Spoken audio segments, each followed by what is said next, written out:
Hey guys, it's Adam and Gimli from LUCIDPIXUL, and welcome back. What I want to share with you today, the story and the lessons I want to share with you today are, in my opinion, going to be some of the most impactful, positive, and meaningful things I'm ever going to share with you on my channel. I've been on a journey over the last couple of years, and I want to take you along that journey and share with you what I've learned along the way. Before I do, however, when I can get rid of all this cat hair, thank you, sir, is share with you this piece of merch that I'm wearing right now. This is by ArtWOD, Art Work of the Day, which is one of my personal favorite platforms online for learning art, founded by my first ever art student, Antonia Stappaerts, back in 2015, who since has expanded and grown explosively and has put together a team of some of the most stellar artists and people out there on the planet. And one of the reasons why I jumped at the opportunity to support them in their new line of shirts and hoodies and long and short sleeve shirts and everything like that, you can check them out right over here, is because I stand behind fully what ArtWOD stands for. They're not just a learning platform. They're not just a business out to teach lessons and stuff like that. And they do that exceptionally well. But they are contributors to this online art family, this community that we have that is there for the artists. They're there to support artists. And every single decision that they make as a business, as a resource for artists, is founded by that philosophy. And I can see that in every single decision that they make. And that's the reason why I jumped at the opportunity to be able to promote them. So if you like any of these, go and grab them for yourself. You can use the discount code DUF10. Give me a discount code that you guys can use at checkout to give yourself a little bit of a cut from that as far as that goes, just to reduce the cost a little bit. But I can attest to the fact that the quality in the design is exceptional. And one of the things that I really like is you don't only have art in the back, but if you look at the front, there's this cool little tag on it. And if you flip the tag over, it says art by, and it lets you know who the artist is who did the artwork for that shirt, which again is supporting the people that do the designs, and it also looks absolutely awesome. And this hoodie is probably the most comfortable and most minimalistic but beautiful looking hoodies I've worn, and this is one that I wear every single day, and my kids wanted it, but screw them, me first, in my humble opinion. With that said, let me take you back on a journey. 7 months ago, I posted a video helping people that felt that were on the brink, whether it be the brink of their career, their brink emotionally, their brink physically, people who felt that they were at their wits' end due to some facet in their life, something they were suffering with. And that video was a reflection on my experience over the last 2 years or so, dealing with chronic back and leg pain due to a very severely herniated lower back, and the subsequent almost 2 years of 8 to 10 on 10 chronic pain that I dealt with as a result of that, and how that impacted every single facet of my life. But that video was not intended as me saying my life sucks and everything's terrible. No, it was sharing the recurring lesson that I keep having in life. If I'm suffering with something chemically, like smoking cigarettes for 20 years that I did, quit a long time ago, or emotionally in relationships or difficulties that I had in relationships or things like that, personal, psychological issues I was dealing with, or physical issues, that every single time life makes things uncomfortable, that if you pay attention, Mother Nature is trying to teach you something, and it's time for you to listen. Sometimes, and very often, you can go to a doctor, you can go to a physiotherapist, you can go to a counselor, you can go to a psychologist, and they can offer you the medication or the advice or the skills that you need to be able to heal. And very often, it's the best solution out there, and I fully support the medical industry.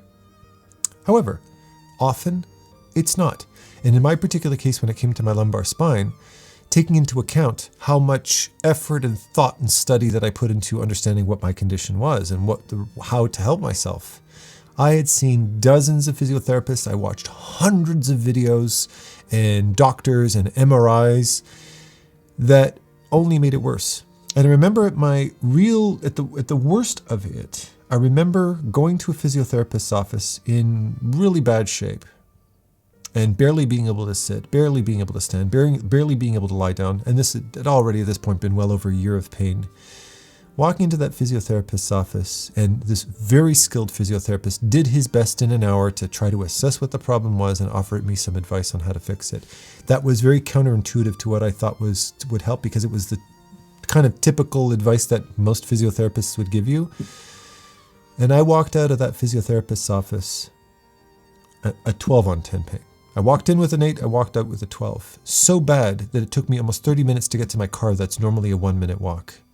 And I had people walking up to me going, "Are you okay, sir? Do you need help?" or something like that. And the reason being is people thought I was having a heart attack because I would take one step and then I would bend over in pain. And it was embarrassing. It was horrible. It was exhausting. I got into my car and I just wept, because there's only so much of that the human mind and body can handle. I was at so many points along that way, every single day from wake to sleep, being in pain, that took its toll on every single aspect of my life. But that's what pain's supposed to do. It's supposed to make things inconvenient. It's supposed to make things hard. And if you're suffering in any which way, shape, or form, that's the best time to listen. Listen to your body. Listen to your mind. Start paying attention. Start learning. Start going out and looking and educating yourself and finding the solution. Don't wait 2 weeks for that physiotherapist visit or that counselor's visit. Start doing your homework now.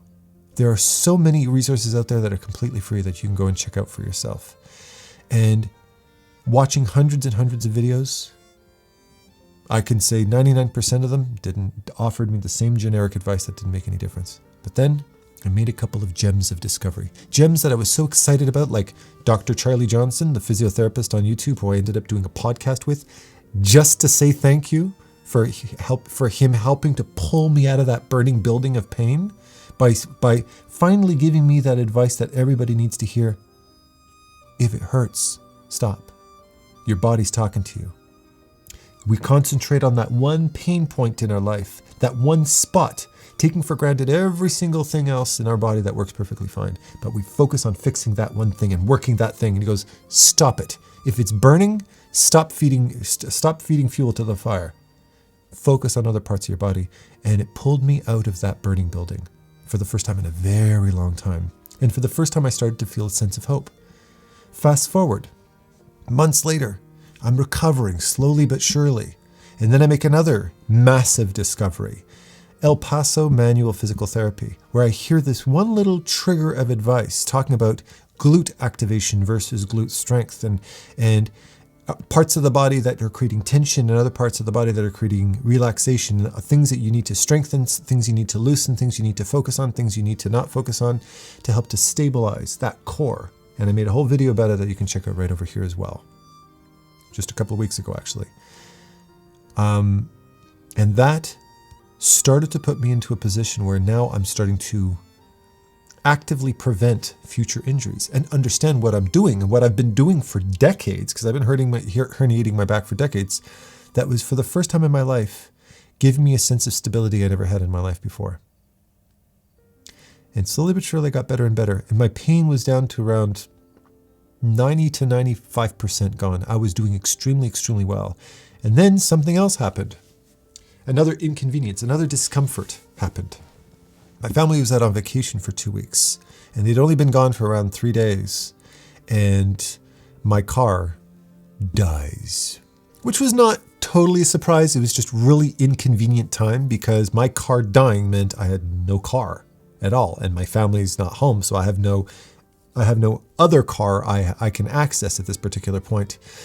And it was funny because when I took it to the garage weeks before, I went to get my tires changed, and he called me back around half an hour later and he said, "I'm sorry, Mr. Duff, but we're not fixing your car. You can come and pick it up." And I went, "What's wrong?" And he goes, "Have you seen the underside of your car? We barely got it on the lift. It doesn't look like a car. It looks like a French pastry, flaky French pastry." I went, "Huh?" He showed me pictures of them, and I went, "Oh, That's what she looks like under the skirt. Nice. Okay. So I stretched it out as far as I could. I got another couple of 2-3 weeks out of it, but then she died. So now I've got a dead car. So what am I going to do? Am I going to use an Uber every single time I want to go to the gym that's 5 minutes away? Am I going to hail a cab to go to the grocery store? Jesus, that's going to start getting expensive really fast. No, I realized, why don't I use that bike I purchased and never used that's sitting in my backyard, locked up? Why don't I use that? So sure as shit, I went, I filled the tires, I tuned it, and I started to cycle everywhere. And I needed to get groceries. So I went over to Sports Experts and I got myself a really nice backpack. And I would go to the grocery store with a backpack. I'd go to the gym with a nice sling bag. I started taking the bicycle everywhere. If I need to go to the gym, if I need to go to Best Buy, if I needed to go pick something up, if I need to go to the pet store, anything. I'd use my bike to go everywhere. Now I'm starting to expose myself to sunlight, fresh air. I'm getting exercise before I get to the gym. I'm warmed up and I'm rejuvenated. I'm feeling better. On top of it, I'm learning at the same time, cycling really agrees with me, because one of the things about having chronic pain is you become paranoid of everything. So, you're afraid to do any of the wrong movements. And I learned which movements to completely avoid, like reverse crunches. Stay the hell away from that. Russian bench. Stay the hell away from that. Leg presses. Seated leg presses. Stay the hell away from that. All of that kind of stuff. I've got little bits of Gimli dangling in front of my eyes. Thank you, sir. I've got this little fur that's absolutely driving me crazy. And it's going to keep driving me crazy because even though it's right there, I can't get it. Oh my God. Trigger warning. Okay, anyways, I'm going to have to deal with that. All of these different exercises were scary to me and risky, and I didn't want to take any risks. But as I'm cycling, I'm realizing that last 5 to 10% of pain started to go away very, very quickly. My body was agreeing with cycling, not only due to the mobility that was helping me to heal faster, but due to the fact that it wasn't an exercise that put me into a point of strain that could potentially injure me. So I started to really enjoy it. Got myself a better bike seat because my bike seat was starting to hurt my ass. Got myself better handle grips. Got myself some good riding gloves. Started to soup up my bike a little bit to make it a little bit better to go. Got a nice pack for the back that I had a couple of tools in case I need to tune it up or fill the tires. And I started to really incorporate cycling into my day-to-day routine. Eventually my family came home and the car was there. But I didn't need it. I preferred taking the bike. And to this day, months later, I'm still taking the bike to the gym every time. I use my bike any chance I get.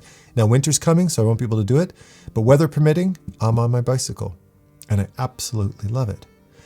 But what this did is it started to make me realize that I'm not only healed, more or less, being cautious, but I'm starting to realize that there's more to health than sustainability. For the last 10, 15 years, I've always been somebody, like 10 years especially, I've been really kind of somebody who just exercised habitually. I've always been somebody who kind of had some kind of activity in his life, and I've always had some kind of fitness thing going on, be it dance or sports when I was a little kid or, going to the gym. I always had to have some kind of fitness in my life, but I realized it was just this lukewarm routine that I had going on for the longest time. I ate at a lukewarm level of macronutrient focus. I was just kind of like ate healthy, exercised consistently, but nothing too special. But now I'm starting to make a physical activity a part of every single day of my life. And I realized how much better it was making me feel. I was starting to realize how I was starting to become more focused. I was starting to become more hopeful, more positive. The coming home at the end of a workout and my family's just waking up is a wonderful, wonderful feeling when you've already had, God damn it, Gimli. Got it, you little son of a bitch. I got it. There's going to be another one in a sec too. That I'm starting to feel the benefits of being a healthier person, but an actively healthier person. I started to track my biometrics. I started to track my health. You can use an Apple Watch. You can use your phone for this. You can track your calories. You can track your food. There's a lot of different things you can use to track. You don't have to. I'm going to give you the advice. And I started to educate myself. I started to read books. I'm listening to more of Andrew Huberman and Athlete X, and I read Outlive by Peter Attia, and I started watching Peter Attia and San Milan's videos and Institute of Human Anatomy, and I'm starting to learn more about stability training and strength training to support a body. And I'm starting to think about the longevity of my life now that I'm approaching 50 years old soon. I'm 47, and planning for my hundreds today, nutritionally, physically, and everything. And I went from being somebody who kind of trained 2 to 4 days a week, whatever, and ate whatever, to all of a sudden being somebody who watched every single thing that he ate, who focused on proper nutrients and vitamins, to somebody who started to focus on every different aspect of his life from a health perspective. That now I went from somebody 7 months ago that could barely move, could barely walk, to being somebody that trains 7 days a week, doing things that I never even thought I could do. Feeling today, 7 months later, that I am in better health now than I've been my entire life. I feel like I'm in better health. Cardiovascularly, I'm stronger today, I'm more capable today, I'm more focused today than I have being somebody who used to be in a dance troupe and danced 3 to 5 days of salsa a week, choreographies and shows and going to the gym on top of it. I'm in better shape today. I feel like I'm in better shape today than ever. And I want to share with you all of these different aspects of my life, because here's the thing. This is where you come into the picture. When you start to do this, and I'm not saying become super, super athletic and count every metric and blah, blah, blah. No. But just by being aware of these different facets of your life, when you're aware, it's almost impossible to be neglectful, because it's like, if I know that if I stick my hand into the fire, it'll burn me, I'm less likely to stick my hand into the fire. And if you start focusing on these different aspects of your life, you have my promise that many of these issues that you deal with, be it weight control, be it irregular periods or very high and low, very hormonal, like dramatic ups and downs. If you're a guy, if your daily hormonal cycle is very, very out of whack, if you're somebody that's moody or tired or lacks focus or is a bit too hyperactive, if you're somebody who has anxiety issues, if you're somebody that has sleep issues, if you're somebody that has dietary issues, chemical issues, all of these things can be addressed for free today, right now. You don't have to sign up for some cult. You don't have to pay an arm and a leg out to some dietary organization that's just out there to take your money. You don't have to listen to any gurus out there. You just have to start taking proper care and being aware of what proper health is. I'm going to start with probably the most important, and this is something that artists are famously neglectful of. Not only personally, but professionally. I know from my career as an artist working in different studios how this aspect of my health was abused regularly and systematically. Sleep. Over the last, as long as I can remember, decades, I have regarded myself as being one of those rare gene types that functioned perfectly well off of 4 to 6 hours of sleep. It's just me. I would wake up, usually I'd go, no matter when I went to bed, I would always wake up 5-6 hours later, at most, usually 4 to 6. And I had a perfectly functional day. I never felt tired during the day. I never felt depressed or moody or whatever. I just felt perfectly fine. I functioned perfectly fine off of that much sleep. And little did I know what potential I was holding back. Life was functional enough. I got by. I did my thing. I grew. I succeeded within the boundaries of my health, but I did fine. And since I think that training and exercise fairly regularly, just having that habit of exercise definitely did help. But I learned in the last few months that for the first time in decades, I am not a 4 to 6 hour sleeper. I just had no proper concept of sleep. Now, I use all these trackers because you don't have to unless you want to, of course. But let's talk about some of these things that impact your sleep. Because if you can get this under check, if you can get your sleep under check, then everything else is going to start falling into place. But if you don't get your sleep into check, you can forget about everything I'm going to say moving forward. If you're going to fix anything, fix this first. Caffeine. I love coffee. I'm a YouTuber, for God's sakes. It's my prerequisite to love coffee. But, and I even knew, it takes a long time for your body to metabolize coffee. So my coffee routine's always been 1 or 2 cups of black coffee in the morning, because up until about a month ago, I was intermittent fasting. I did the 6 to 8 intermittent fasting for years, which I've stopped recently, and I'll share why in a bit. But I'd have my morning cups of black coffee, and then I would teach a morning class, and then for lunch, around the lunchtime period, I would have my latte with espresso, right? It's espresso and milk, basically. And like I have to explain what a latte is in 2023. Hello, Starbucks. But I would have a latte. So I'd have a coffee, and that was usually around the 2 o'clock mark. And it would usually be nursing that latte between, probably 1:30 to 2:30 p.m. Knowing, okay, I'm going to be asleep probably around 10:30, 11 o'clock p.m. So, it should have a chance for that coffee to kind of get out of my system by then. I was wrong. And if you believe that, you're wrong too. I got an app, because I use apps for everything, called Hi Coffee. And it's a really good app. I think it's a one-time purchase, really cheap. It's super, super inexpensive, but really, really valuable if you're somebody who likes to drink coffee regularly. What it does is you log in your coffee, and it gives you a timeline of the metabolism of that coffee, when it takes for that coffee to reach a certain point before you hit sleep. And it takes sleep into consideration. So it's very valuable to visually see your metabolism of coffee. And if you don't know anything about coffee, coffee has a 50% half-life at 6 hours, but it has a quarter half-life of 12 hours, which I didn't realize. And what that means is, if you have a coffee at 9 a.m., by the time you go to sleep, if you go to sleep at 9 p.m., you've still got a quarter cup of coffee in your system. It's the equivalent of having a quarter cup of coffee right before you go to bed. And I'm sure at this point you're saying to yourself, yeah, I know, Adam, I've heard this a million times, but I'm just one of those people that can tolerate coffee extremely well. I can have a couple of cups of coffee before I go for dinner, and I'm perfectly fine. I fall asleep like that. So did I. But that's where you're wrong, because coffee it's not necessarily your ability to fall asleep that's impacted.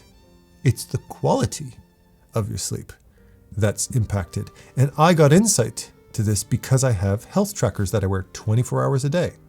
Okay? Now, like I said, these aren't sponsored videos. I'm not telling you to go and buy them. You've got an Apple Watch that can track your sleep. You've got apps for your phone you can track your sleep, like Sleep Cycle, for instance. You've got Oura Ring, Whoop strap. I use these for different reasons. This is more for sleep. This is more for training, because I've got tattoos, so I can't use this. So I need this.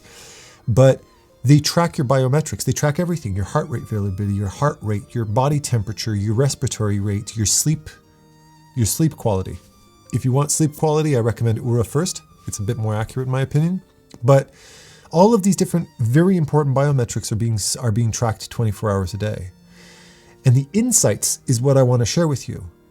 When I was drinking coffee, my REM and my deep sleep was severely impacted, and the longevity of my sleep, the length of my sleep, was impacted. So I would wake up after 4 to 6 hours. Now that might have something else. There might be another factor that plays into that. But when I cut out that 2 p.m. coffee, I would have my morning coffee, usually after the gym when I got back. I would have a nice shower, and then I'd have my morning coffee around 9 a.m. And I cut out the afternoon coffee, and now instead of a latte, this is a decaf chai latte that I completely love. I take that because I just want the hot beverage in the afternoon. That's really the only thing I care about. Well, within a week, I learned that I am not a 4 to 6 hour sleeper. I'm a 6 to 8 hour sleeper. And the quality of my sleep went up dramatically because that caffeine in your system is impacting how your sleep cycles function. You have REM sleep, you have light sleep, and you have deep sleep. And during REM and deep sleep are different periods during the night where you're repairing your mind and you're repairing your body. And if those are hampered, your recovery is hampered. Okay? Now you're thinking to yourself, well, recovery isn't really a big deal because I don't train. Well, then you don't know how many calories the human brain consumes. Learn about human brain calorie consumption and energy consumption. Your brain is a calorie energy sponge. And if you're spending hours and hours and hours, 16 hours a day drawing, and you're drinking caffeine to keep yourself up, to inhibit your sleep, essentially, you have no idea how that's damaging your sleep and damaging your recovery and subsequently impacting every single other aspect, your focus, your ambition, your inspiration, your motivation, your consistency with your work as an artist and with your life in general. You are basically living at a fraction of your potential. Think of it that way. When my sleep improved, when my recovery improved, and it's cool when you're using an app, you can go, oh, wow, look, my numbers look really good because I'm a numbers guy. That this is not a placebo. My ability to sit down and get the job done, if I have videos to produce like this one, if I have artwork to get done for an art talk or just to produce art for myself and just continue to grow and learn. If I wanted to take a lesson with ArtWOD or with Tyler Edlin or take a mentorship or learn some lesson online from a YouTuber that I love and apply that to my own work, to scheduling myself and feeling consistent, to feeling positive, to interacting with my students and just feeling focused and on the ball all the time. Holy emmer effing shit. Did I realize how much of a handicap I've been dealing with on 4 to 6 hours of sleep? I thought I was highly functional. And arguably, yeah, for 4 to 6 hours a night, I was highly functional. But because I've gotten so accustomed to basically living life with a ball and chain around my ankle, now I feel literally bionic. Now I feel ridiculously focused. Now I feel sharp. Now I feel calm. Now I feel confident. Now I'm not fighting to give off this persona of being calm and confident. I am calmer and confident. It's ridiculous. I've never been somebody who suffered with anxiety. It's never been an issue. But now I am so much more grounded and focused and happy. And life just feels so much more effortless. Now, of course, I'm hormonal just like every other human being. So I have good days and bad days. Sometimes I eat something that gives me a bit of a tummy ache. But, or sometimes I feel maybe I lost at a game of chess to some stupid cheesy scrub and pisses me off and I kind of get into a bad mood for a bit because of that. But it's water off a duck's back. It's negligible. And I'm just in a much calmer place. Light. You know all that shit you hear about blue and like red light and blue light, all that kind of like blue light exposure or dimming your lights and warming up the lights at night? It matters. It matters. Watching your screen at night before you go to bed matters. And I thought there isn't a way in hell. There's no damn way in hell I could ever fall asleep without watching some David Attenborough documentary or watching Let Me Know or something like that. Just to get myself into a calm place. I'd always have to focus on something to fall asleep, to distract me to sleep because my mind would be a little bit too hyperactive. I never thought I could sleep without that. Now, I made a point of reducing blue light in my house and calming the lights down at least 2 hours before I go to bed. And when I go to bed, if I do watch anything, it's going to be something where I make sure that the blue light emitter has been reduced on my phone. I'll sit down and watch a very calming documentary or something like that with my son. We always like to cuddle tonight before we go to bed. And we watch a little documentary and then out we go. And I just put my app with some nice, relaxing ambient music. I use the Calm app. It's a meditation app that I use for meditation for ambient noises when I'm going to sleep. And holy shit, do I sleep amazingly. I got, for the first time in my life, I never even thought it would help, a weighted blanket. Oh my God. Why didn't anybody tell me about this before? A 15-pound, really soft gray weighted blanket I got on Amazon. I can't remember the name of it. The fidgeting, the tossing and turning, the waking up frequently at night. It calms the body down. Really highly recommended and very possibly sometimes very effective for people with autism or ADHD. It kind of helps to settle the body down a little bit. Weighted blanket. I got one for every one of my kids because they would climb into my bed and they'd go underneath the blankets and then they wouldn't give me my goddamn blanket back. And I would give me my goddamn fucking blanket back. They're always stealing my blankets. So a weighted blanket. Everyone in my family has one right now. Okay, and then Gimli sleeps on top of the weighted blanket. So it's extra weight. So now it's not 15-pound blanket. Now it's 85-pound blanket. Actually, he's all fluff. He's only 10 pounds. But yeah, I got a sleep mask. It's cool. I got this thing called a Manta sleep mask that actually has audio in it that I use once in a while. That also helps. But the quality, I'm just really, really focusing on making quality sleep a priority in my life. And my God, I wake up, my general routine, I wake up at 5:30 a.m. When everybody's still fast asleep, I put the flashlight on my watch so I can go and get dressed and get into my workout clothes. I'm at the gym. I take the bike at 5:30. At 5:45, it takes me 15 minutes to get to the gym. So I'm at the gym when it opens up at 6 o'clock. I'm not telling you to do that too. That's my preference. I have a 1.5 to 2 hour workout 7 days a week, either weight training or I do Peter Attia's Zone 2 training. So I do that to 45 minutes to 90 minutes, depending on my energy level. And I'm getting better at that as well. And then I always focus on doing these exercises that I talk about here, where I'm talking about glute activation exercises and glute median, glute maximus, and stretching my hip flexors and all that kind of shit to condition my body and to be in much better cardiovascular shape. And then I get back on my bike and I ride full force, not even fatigued, ride back home. And I come back into the house at 7:30 a.m. when my girlfriend's getting my kids ready to take them to school. Sweaty, exercised. I stop my workout app. I look at my progress, and everybody's just getting up in the morning and they're all still partially groggy-eyed. And I've already had 2 hours of amazingness. When I got out and took that bike at 6 o'clock, at 5:45 in the morning, I ride to the gym under the stars. Come on, that's freaking amazing. I take an amazing shower, and then I have my 8:30, 9 a.m. black coffee. And it's the best, amazing way to start the day. By the time I sit down to be with a student, I'm energized, I'm calm, I'm purged of any kind of feelings or thoughts or anything like that. I feel focused. I feel awesome. It's amazing. Light exposure in the morning. When you wake up, I can't stress enough how much, if you want to have a more focused life, the worst thing you can do is wake up, make yourself a coffee, and then sit down at your desk and start to draw. You haven't had one iota of light exposure. You should turn all the lights on in your house, open up your curtains first thing in the morning, and get as much exposure to light as possible. As Andrew Huberman describes, your eyeballs are basically the external part of your brain. These are directly connected to your brain. And what you expose your eyes to is triggering hormone responses in your brain.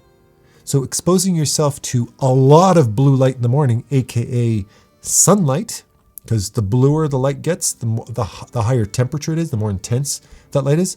If you go into, usually morning daytime light can be roughly around 5,000 to 7,000 Kelvin, give or take, 5,000 to 6,000 Kelvin. Average white light is 5,600 Kelvin. That's the lighting that you're seeing all around my studio. This is set to 5,600 Kelvin. And then nighttime light is usually 32 and below. So 32 to 27 to 2,500 Kelvin. So exposing yourself to a lot of blue light from the sun. Don't look directly at the sun. Don't be stupid and blind yourself. But just expose yourself to that sunlight. Turn your lights on. It triggers all of the right hormones to start waking you up. And you're doing the opposite. You don't want to trigger any kind of waking hormones at night. You want to start allowing them to subside. And you go through the cycle. So what do? When I have that morning coffee, I don't have that morning coffee sitting down at my desk, even though I've already spent 15 minutes on my bike in the sunlight coming back from the gym. I make that black coffee, and before I even sit down to read any emails or get started with my day, I spend around 15 to 30 minutes outside on the back porch, and I drink my coffee out in the sun, and I play a couple of games of chess on my phone. That's my morning routine. I just go on chess.com app and I play a couple of games of chess. And by the time I'm playing that chess, I'm already feeling more alert. My ELO. The fuck's he talking about ELO? Your chest ranking. My ELO improved like that. Like just through focus and good sleep and good, when you're more focused and you're calmer, you're more patient, you're more analytical, you can take in information more effectively. My chess ranking started to go up quickly. I'm starting to kick the ass of people that used to wipe the floor with me. Now I'm getting them all back. I'm getting my revenge on all these scrubs that keep beating me all the time. My chess ranking went up just because I'm more focused and more calm and more patient, which is what you need to think effectively and be a good chess player. Make sure that you're paying attention to those things. That in and of itself is massive. But there's a second thing that's massively important, and this is the thing that I start to do very regularly, aka daily, and that is do some form of exercise. And I recommend, if I could make a recommendation, you should be focusing both on cardio and weights. If you're a little bit older, the research I've learned from reading books and studies and stuff like that, as you get older, I'm approaching 50 years old, you want to start prioritizing maintaining and even gaining muscle mass. Okay, so focus on that strength side of things. But I also focus on 4 days of cardio. So 4 days of cardio, 3 days of weights. So if you want to know my weekly breakdown, Monday weights, Tuesday zone 2 training. Wednesday weights, Thursday zone 2 training. Friday weights, Saturday, Sunday zone 2 training, and I put a little bit of zone 5 training, some VO2 max, usually around 3 minutes of VO2 max on my Sunday at the end of a zone 2 training as well. That's my weekly routine. Okay? I'm not saying do that. In fact, I don't recommend it if you haven't been into fitness. You don't want to push your heart too hard. You want to slowly build up your cardio fitness to get into that. But exercise is the key to happiness and growth. Exercise is fundamental. And my personal opinion is you should be exercising a minimum of 3 times a week. A minimum of 3 times a week. And that in conjunction to good sleep is massively important. Now, artists, I know I'm sharing a lot with you, but this is an important talk. Artists,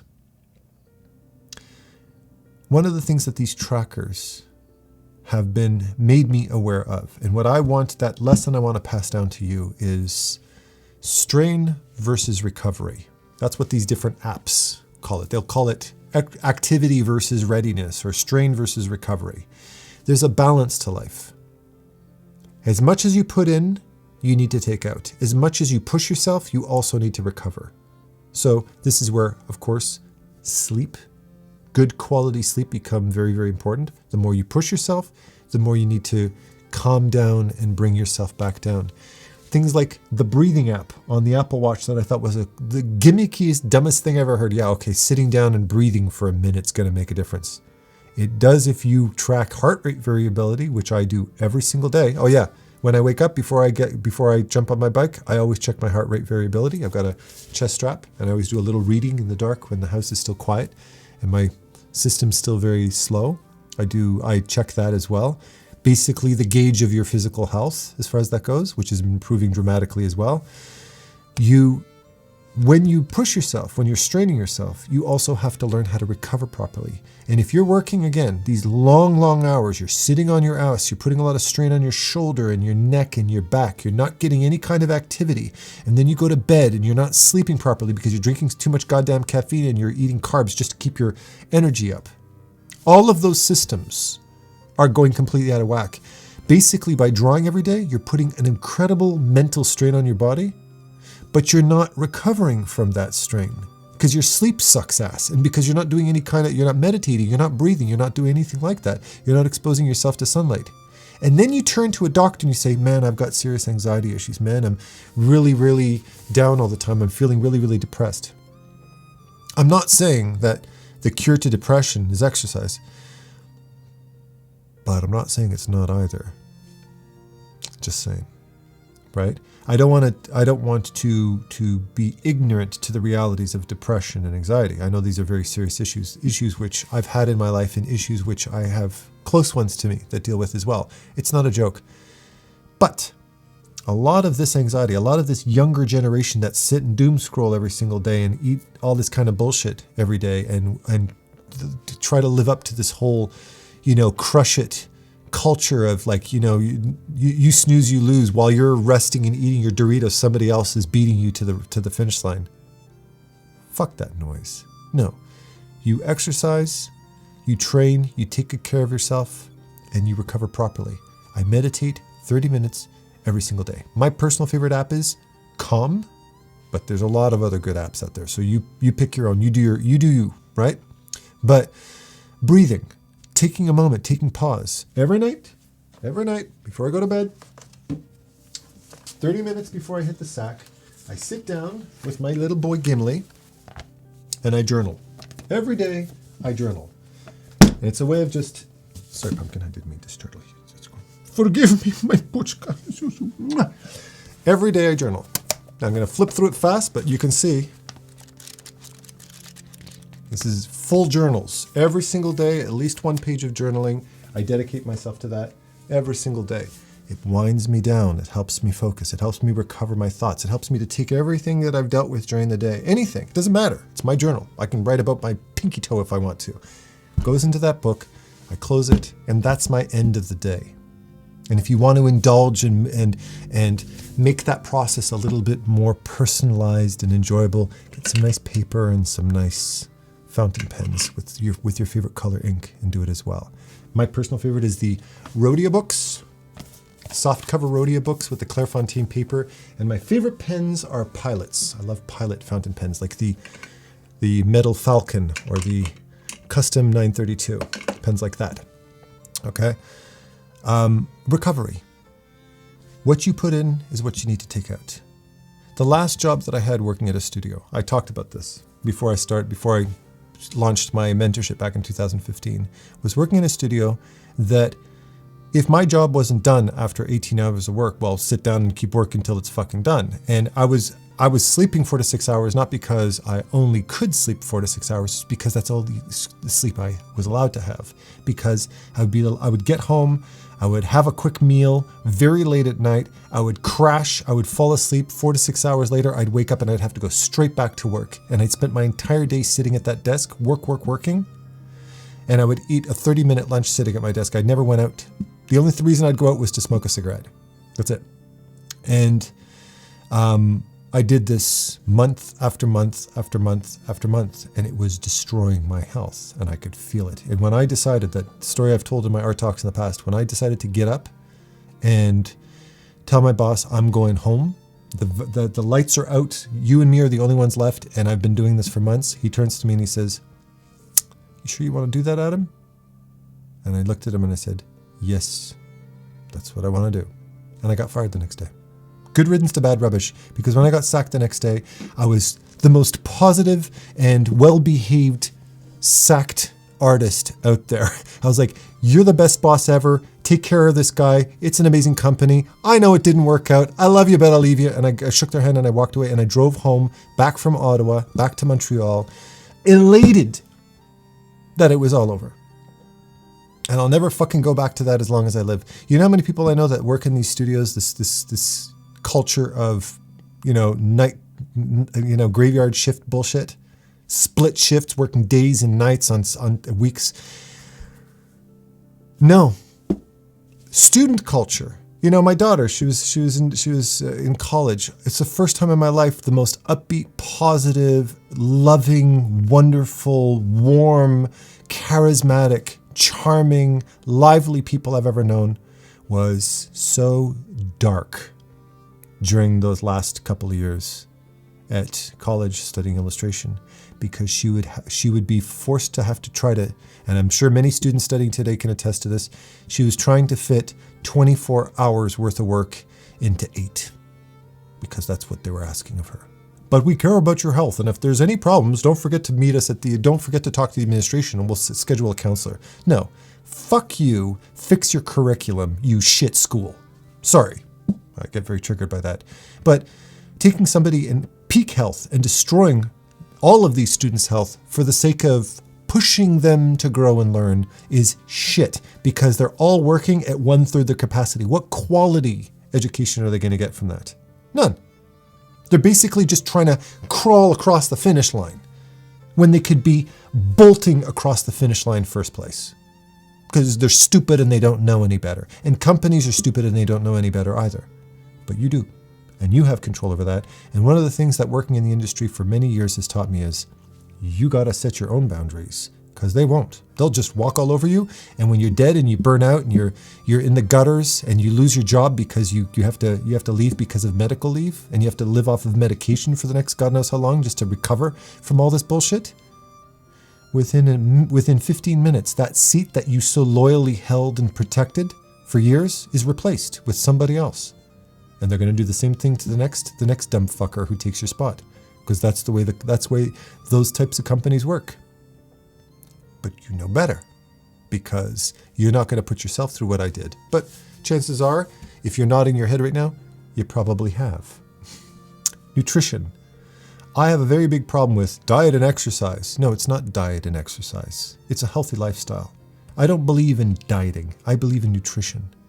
Focus on the kind of exercise that you do. Focus on the nutrients that your body needs. Use a calorie or a nutrition counter. There's LUCID, the app LUCID that I like to use. There's MyFitnessPal. There's Chronometer. There's a bunch of these different apps that you can use on your phone. Track what you eat. Become conscious of your diet. And that will reward you. I'm 47. I'm getting older. I need to focus on muscle maintenance. I know that there's a minimum of 180 grams of protein. So basically 1 gram per pound. 1 gram per pound? 1 gram per pound plus. The older I get, I'm probably going to need to add more protein to that moving forward. Don't eat shitty carbs. Don't eat processed foods if you can avoid it. The tacos, the hot dogs, the sugary foods. Pay attention to your blood sugar. Don't go binging on on things that make your insulin spike, right? Start doing some research on what foods spike your insulin. I'm planning on getting a constant glucose meter, a CGM, basically, because I'm very curious that one of the things that might have been contributing to the fact that I'd have what's called sleep maintenance insomnia, meaning I wake up in the middle of the night wide awake and I can't fall asleep, which is now regulating, might have something to do with what's called reactive hypoglycemia. I've never been somebody who ate too much sugar, but I might, there's anything that spikes my blood sugar, there's a possibility that it would crash because I would wake up just poof in the middle of the night. That's something that you have to find out for yourself. So I'm looking into these things to see what kind of foods does my microbiome react to that might cause different spikes. I don't have diabetes, I don't have insulin resistance, but this is something that for my health, my longevity, I'm investing in my future, is important. But all of these things are things that I'm educating on, and all I want to do when it comes to sleep, when it comes to exercise, when it comes to sunlight exposure, when it comes to your relationships, when it comes to how many hours you sit down at your desk, when it comes to conditioning your body to help to have a nice, healthy, solid, balanced, stable, strong, cardiovascularly fit body, are all things I want you to be aware of. And if you start to lose sight of it, if you start to let yourself slip, come back and watch this video again. Go out and start watching videos from different health nutritionists and fitness trainers and physiotherapists and anybody who can help to get you back into that spirit and start making you aware again. Start using that calorie counting, that nutrition counting app. Start making a fitness plan. Start creating a routine and when you go to bed and when you wake up. All of these things. And take care of yourself. And you have my promise. You have my promise from not a doctor, not a psychologist, none of that. You have my promise that the quality of every facet of your life will start to improve. Your focus, your longevity, your inspiration, your motivation, your sleep, your digestion, your weight, your skin, your hair, your sex drive. Just saying. It makes a difference there too. Your confidence, your anxiety, your poise. If you want to invest a little bit, Whoop Strap, Oura Ring, Apple Watch, apps on your phone. I can attest to the fact that all of these really do make a difference if you use them. If you don't use them, then they're just paperweights. Educate yourself. Become a better version of yourself. Okay? And you have my promise things are going to improve. They're not only going to improve, you're going to feel bionic. You're going to feel incredible. You're going to have a positive outlook on life. You're going to feel a sense of confidence and strength and calm and happiness that you've never felt. And you don't have to follow some dumbass guru influencer online. You're taking charge of this shit yourself. Okay? And with that said, I love you all with all of my heart. And happy painting and happy training. All right? Take care. Bye-bye.